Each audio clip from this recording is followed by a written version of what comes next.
Desert's news leader. This is News Channel 3, live at 6. Well, we've seen it, or we've sat in it, traffic in the Coachella Valley caused by crashes, festivals, and much more. And now a new plan created by Riverside County could address some of the biggest traffic problems around the valley. News Channel 3's Tori King has a breakdown of the proposed projects. Tori. Hi, Karen. The new draft is being called the 2024 Traffic Relief Plan, and it's a strategy that builds upon the previous one approved back in 2020. I spoke with officials with the Riverside County Transportation Commission about what they think are the biggest concerns for residents and people driving through the Coachella Valley this time around. The Riverside County of Transportation Commission released its Traffic Relief Plan 2024 draft update, detailing a new transportation strategy for the future. The plan was created to reduce traffic bottlenecks, improve roadway safety, and help create a stronger, more sustainable economy for Riverside County. Traffic is increasing. There are a lot of transportation issues as we grow and as we face increasing amounts of change, whether that's natural disasters or development.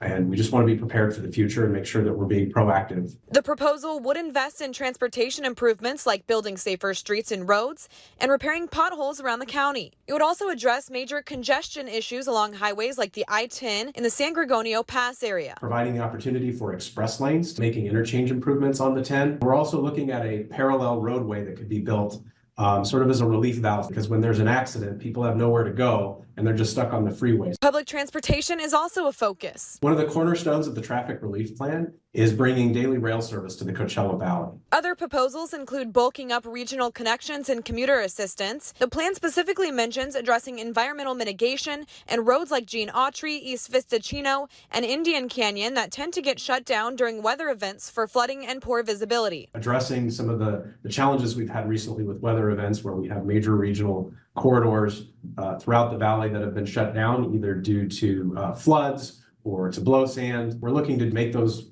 corridors more resilient. So it could be building a bridge. It could be reinforcing the area around the roadways. Lastly, they want to improve active transportation. That includes projects like sidewalks and bike lanes, as well as recreational trails and amenities, including parking lots and restrooms along those trails. Now, the county wants feedback from residents on this plan. It's a big valley. It's a big county. If there's something that you see in the plan that you would like us to address, please tell us. We're very open to that. It's really important to the Riverside County Transportation Commission that we understand what the needs of the valley are and that we represent them in that plan.